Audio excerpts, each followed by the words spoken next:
Pessoal, vamos falar sobre a situação na Ucrânia, o que aconteceu nas últimas horas, e vamos aproveitar e tocar num assunto aqui que refere-se à assimetria da informação.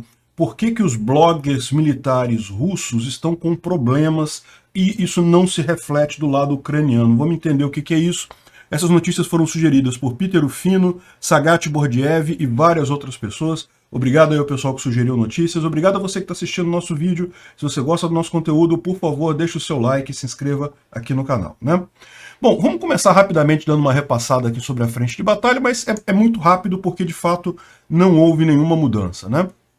De novo, alguns bombardeios aqui na região nordeste da Ucrânia.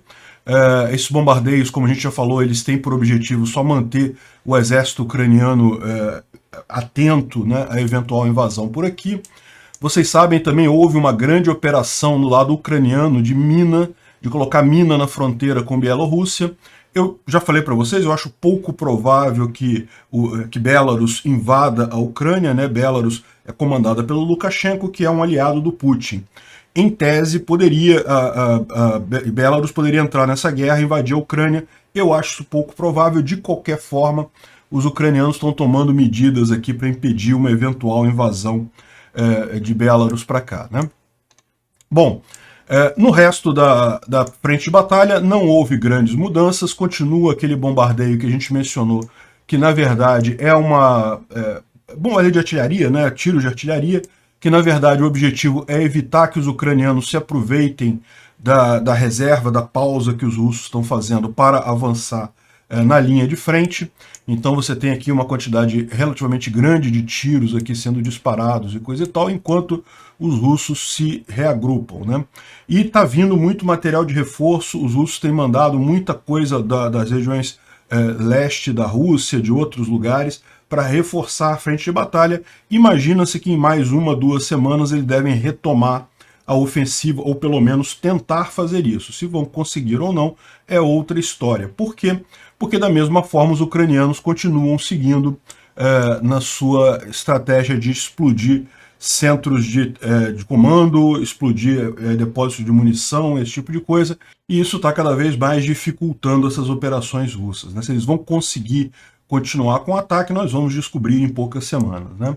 Enfim, eu vou falar em mais detalhes sobre essas explosões, isso daqui, mas antes deixa eu tocar num outro assunto que foi trazido até pelo Instituto para o Estudo da Guerra, em que eles falam sobre a reclamação que foi feita por mães de soldados. Esquece, não foi mães de soldados que fizeram isso.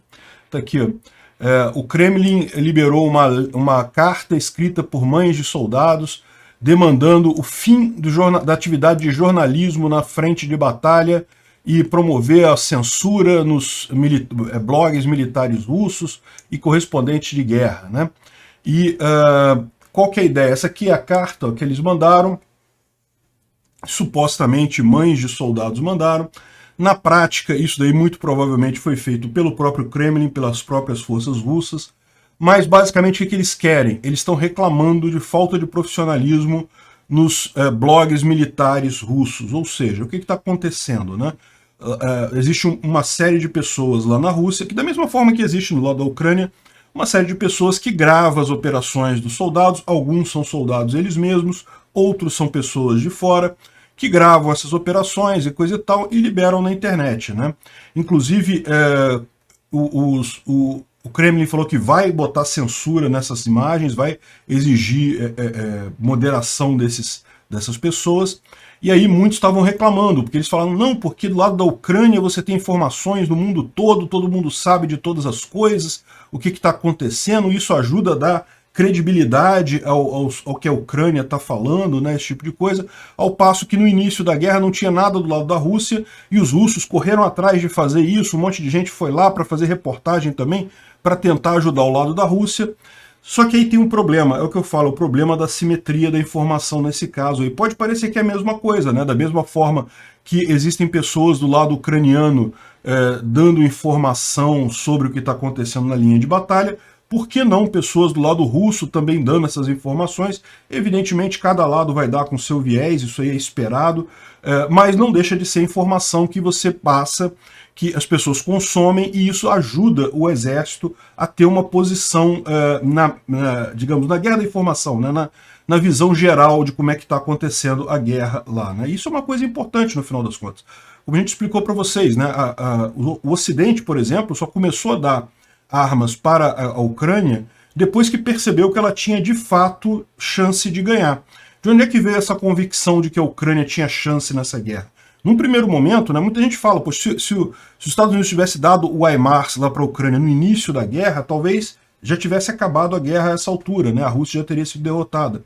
Mas aquele negócio, os Estados Unidos temiam que, se fosse um exército que fosse se desmanchar no ar, que a Rússia fosse invadir mesmo, tomar tudo, se ele botasse o HIMARS lá na Ucrânia, em pouco tempo, adivinha, o HIMARS ia estar na mão do russo, né? O russo ia tomar aquilo tudo lá. Então é uma questão de risco. Os estados ocidentais pensaram nisso, né? Se a Ucrânia vai desmanchar, e muita gente achou que a Ucrânia iria cair em poucos dias, no final das contas não vale a pena você botar armas avançadas lá, porque essas armas vão acabar na mão dos russos, né?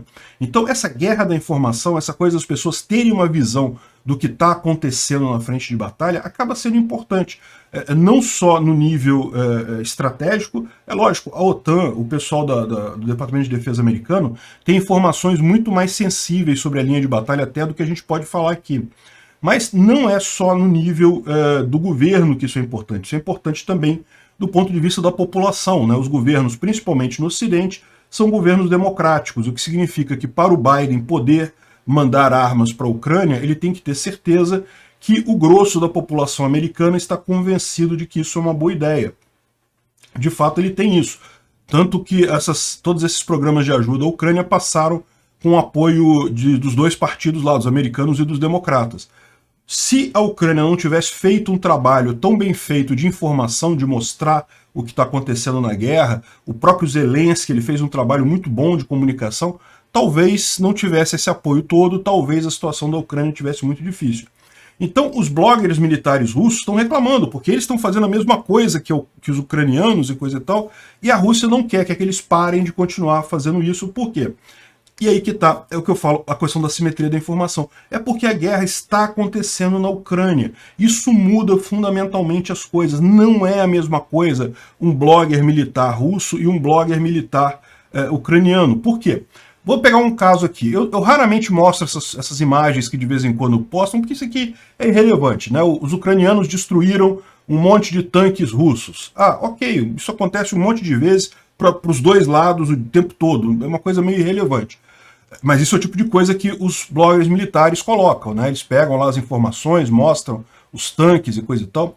Agora, repara aqui, ó, mais aqui para frente você vai ver essa... Olha só isso daqui. Isso daqui é uma coisa que, para mim, que moro aqui no Brasil, não dá nem para ter ideia de onde é isso daí, a localização exata disso daqui. Não dá para saber, eu não conheço essa região. Mas olha só, quem mora nessa região pode olhar para isso aqui e falar, ah, eu sei onde é isso daí. Então, isso é o problema. Por quê? Porque os russos não moram na Ucrânia. Eles podem até ter informantes lá, mas não são muitos.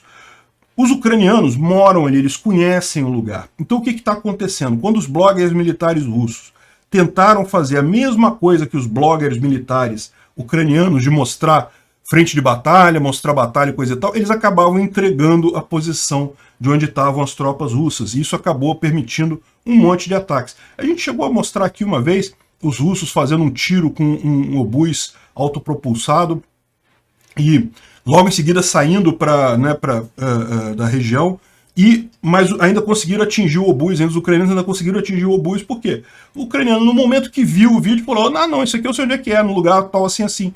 Foi lá e mandou tiro imediatamente em seguida. Então, essa é a simetria que tem. Por isso que os bloggers militares russos estão tendo dificuldades e o Kremlin quer agora até censurar o que eles falam na rede, porque no final das contas, mesmo que eles falem a mesma coisa que os ucranianos, no final das contas eles prejudicam o esforço russo, né? E é lógico, isso não é exclusividade dos russos. A gente falou aqui também quando houve a retirada de Severodonetsk. Eu dei essa notícia aqui, isso vazou na internet. O fato de eu dar essa notícia aqui no Brasil não quer dizer nada, porque já tinha vazado, já estava na internet. Ou seja, o problema, se houve um erro aí, houve um erro muito antes da coisa toda. mas vazou a informação que o comando já tinha dado o comando para evacuação de Severodonetsk. E isso foi um problema, porque isso isso favoreceu os russos. Os russos, sabendo que os ucranianos estavam em retirada, puderam fazer manobras para atingir, para causar danos aos ucranianos, né? Então, isso foi um erro, essa divulgação precoce. Então, de vez em quando acontece isso do lado ucraniano também. Só que o que acontece? Do lado russo, as coisas são muito mais... É muito mais provável um russo entregar uma posição, gerar um problema na informação ali e acabar entregando. Ou seja, é uma ilusão você achar que é a mesma coisa dos dois lados. Não é, pelo motivo simples de que quem está sendo invadido é a Ucrânia, quem está invadindo é a Rússia, né?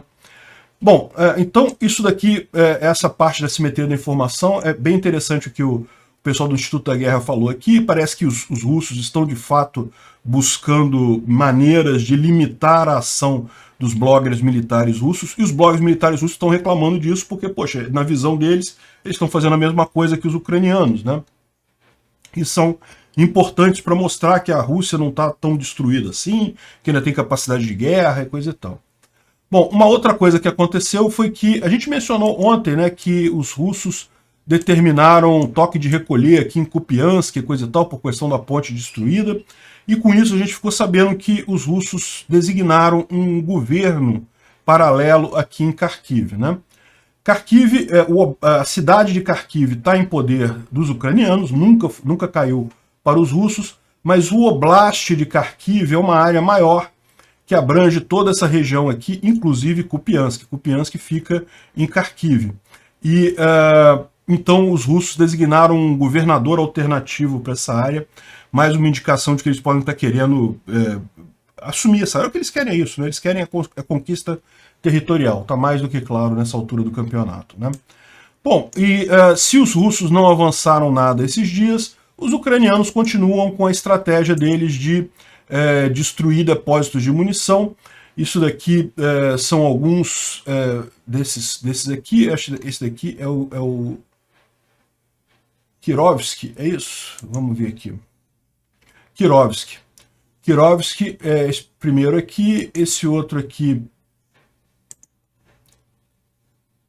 deve ser o Shakhtarsk. Esse aqui é o maior deles, Shakhtarsk. Muito grande. Olha, dá para ver as explosões. Quer ver? Se eu botar o som aqui, ó. Repara que a pessoa que está filmando está longe, né, do depósito que está pegando fogo. E dá para ver ainda as explosões aqui.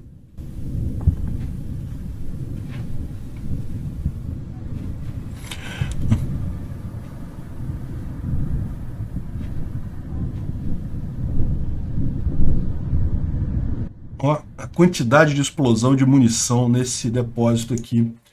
E esse outro aqui é o outro que tem aqui também, esse de Krychkov.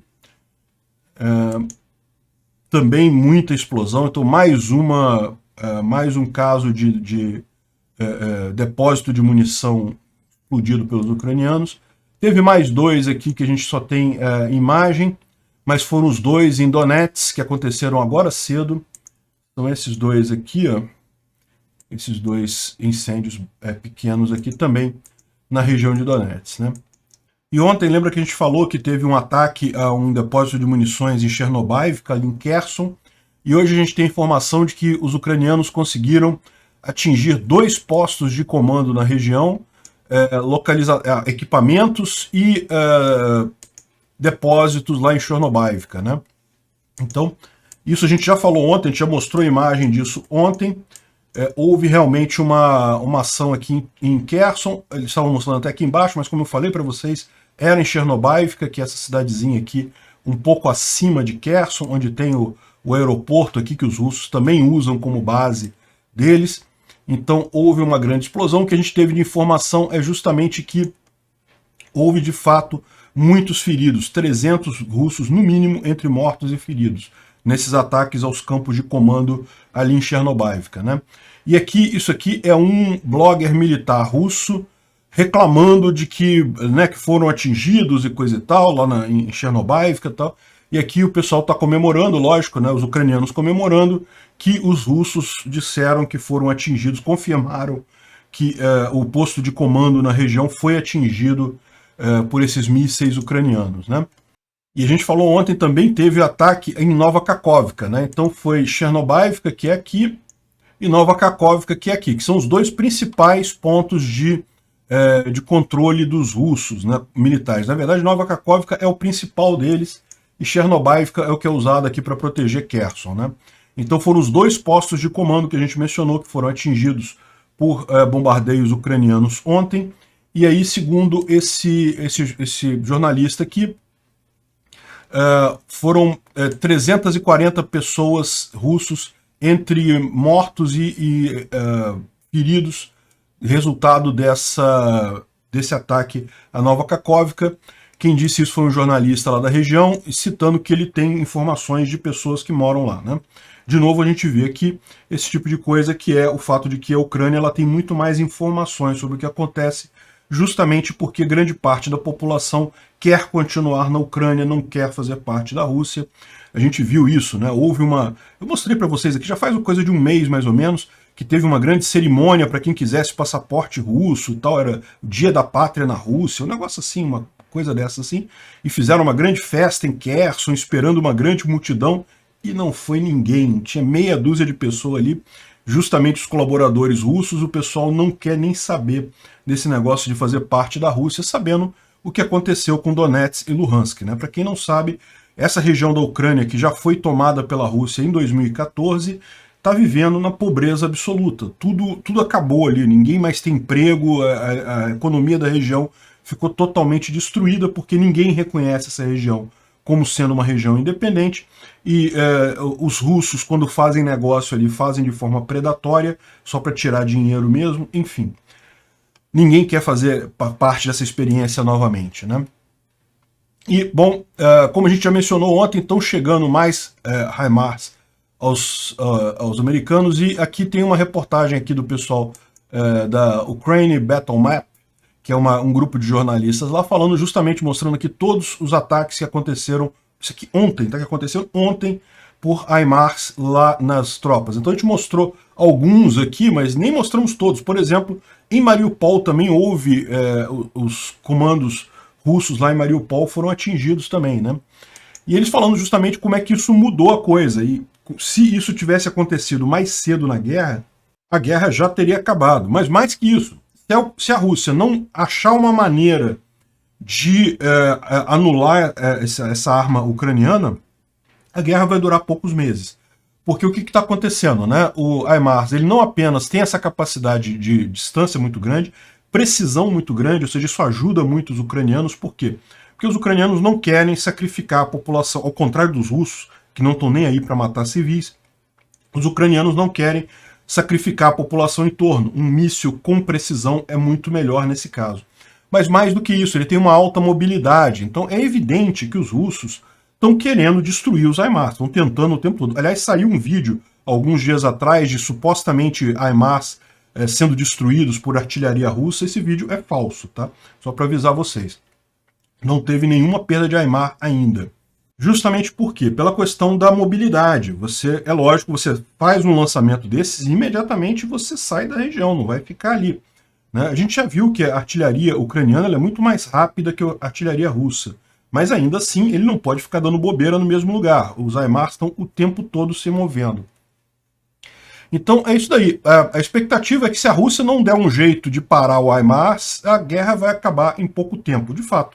A gente está vendo esses depósitos de munição todos sendo destruídos agora, isso vai deixar a Rússia numa posição complicada em termos de logística. O que eles estavam conseguindo avançar, que era justamente usando artilharia de forma desmedida, eles não conseguem usar mais. Vamos ver como é que isso vai se refletir mais adiante, né? E esse aqui é um blog de um militar russo, né? Um dos bloggers militares russos que tem por aí. Aqui está em russo, evidentemente, mas eu traduzi aqui em ucraniano, em português para a gente ler.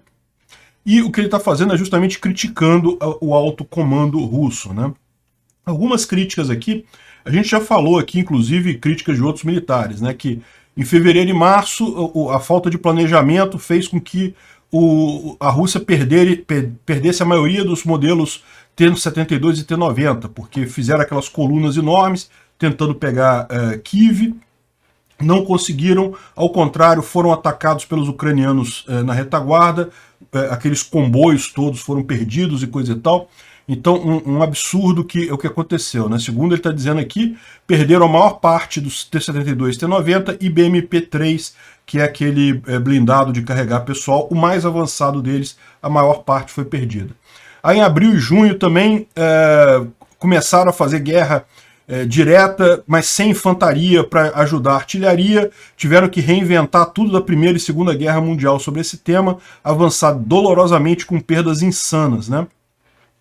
Em junho e julho, aí que eles começaram a usar artilharia com mais capacidade, mas aí também agora a Ucrânia, usando os mísseis, está destruindo a munição de artilharia deles toda, né? E aí estou falando aqui mais uma decisão errada, manter os depósitos de artilharia em lugares centrais, né, lugares com muita munição. Mas isso eu já expliquei para vocês, não é bem... O problema não é esse, o problema dos russos é que a forma como eles fazem logística, usando trens, requer grandes depósitos de munição, não tem outra maneira de fazer.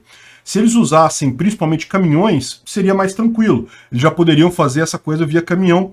Porém, como eles usam caixas ao invés de pellets, eles têm que usar trens. E como eles usam trens, tem que ter armazém grande, não tem muita alternativa, né? O cara aqui no final tá falando que acha que não, que vamos conseguir, não sei o que lá. O cara é um militar russo, ele tá torcendo pela Rússia, mas está criticando muito essas decisões estratégicas da Rússia, né?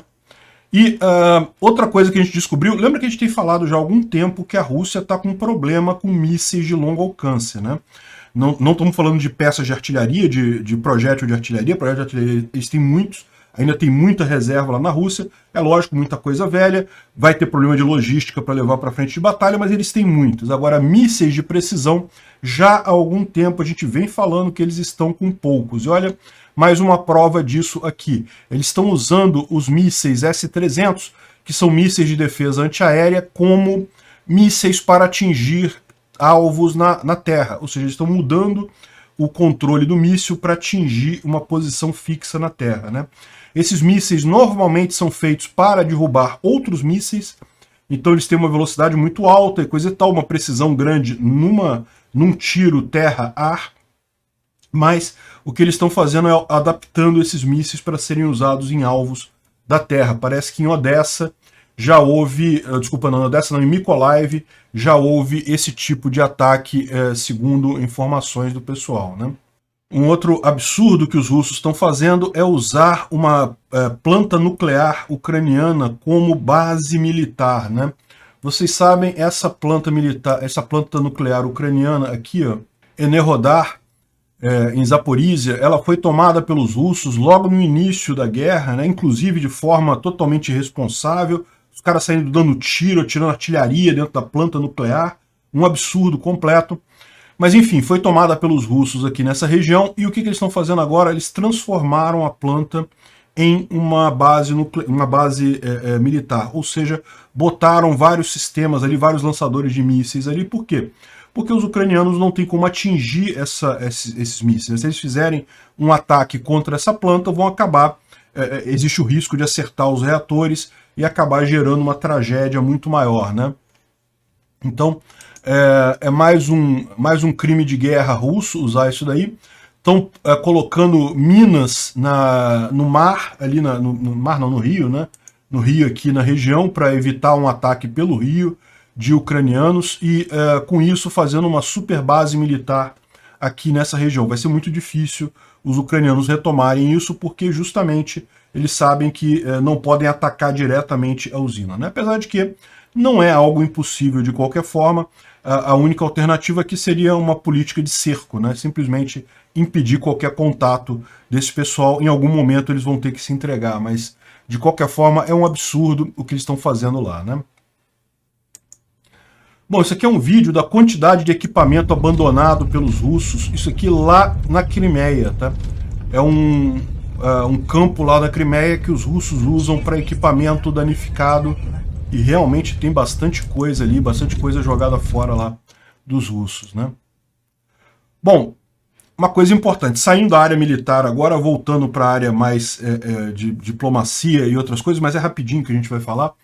A Lituânia vai implementar o embargo de álcool entre Kaliningrado e Belarus, né?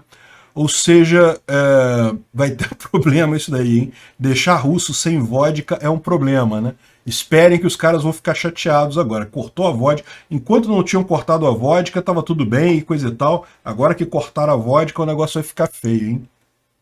Bom, no campo diplomático, o Zelensky tirou os embaixadores da Alemanha, Índia, República Tcheca, Noruega e Hungria. E aí muita gente está falando, pô, o que houve, né? Algum problema, algum escândalo? Aí o pessoal da Rússia já está assim, tá vendo? Já estão brigando, ele está brigando com os países. Tudo que a Rússia quer é uma briga entre os países da Europa e a Ucrânia, né? Eles sabem que, né, quem está ajudando a Ucrânia e a Europa, se tiver uma briga, seria ótimo para os russos. Os russos estão torcendo para isso, mas não é isso não, tá? Pelo menos o embaixador da Alemanha, na verdade, ele está sendo designado como ministro de Relações Exteriores da Ucrânia. A Ucrânia, até aqui, o ministro de Relações Exteriores dela estava meio apagado, o próprio Zelensky vinha cuidando dessa relação com outros países, mas ele sentiu necessidade agora de ter um ministro forte de Relações Exteriores e está nomeando o ex-embaixador. Então me parece que isso aqui, muito mais provavelmente, é um rearranjo de posições. Ele está designando, talvez, agora, a Alemanha é um parceiro importante da Ucrânia, por mais que exista muita crítica, demora de entrega de armas e coisa e tal, mas é um parceiro importante. Então ele certamente quer colocar um embaixador lá também que seja relevante. Talvez ele esteja fazendo justamente uma dança das cadeiras para rearranjar isso daí e colocar o embaixador lá da Alemanha como ministro de Relações Exteriores de Kiev, né? Ou seja, isso aqui é uma coisa positiva, não é briga, tá? Bom, isso aqui a gente já falou. E isso aqui é só uma curiosidade, é muito engraçado esse caso, o pessoal fica falando, né? O porta-voz lá da Rússia, ele fala todo dia que a Rússia conquistou cidades, não sei o que lá, não sei o que lá, só que não tem tanta cidade assim para conquistar, né? Na verdade, na prática eles não conquistaram tanta cidade assim. E aí o pessoal organizou um videozinho aqui falando que o porta-voz lá, o Konashenkov, já tomou 7 vezes o vilarejo de Kremenaya, na região de Luhansk. Aí, todas as vezes, né? 2 de março, 7 de março. Cada data que ele fala aqui que ele tomou o vilarejo, o mesmo vilarejo, né? O cara tá mentindo, é lógico, a gente sabe como é que é.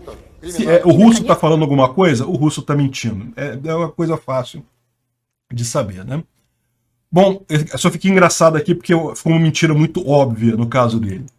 E, bom, a última análise, o último ponto aqui, só para avisar, parece que o Papa Francisco deve visitar a Ucrânia em agosto. Há um planejamento para isso. A Ucrânia, ela não tem uma população católica muito grande, mas é uma população significativa, existem católicos lá. Lá a religião ortodoxa é mais forte, a maior parte das pessoas é cristão ortodoxo, mas tem uma população católica também grande lá. Aliás, tem uma população muçulmana também, principalmente o pessoal que descende dos tatars, né? Mas enfim, é importante o Papa Francisco ir lá, é uma coisa significativa aí, né? Obrigado por assistir o vídeo até o final.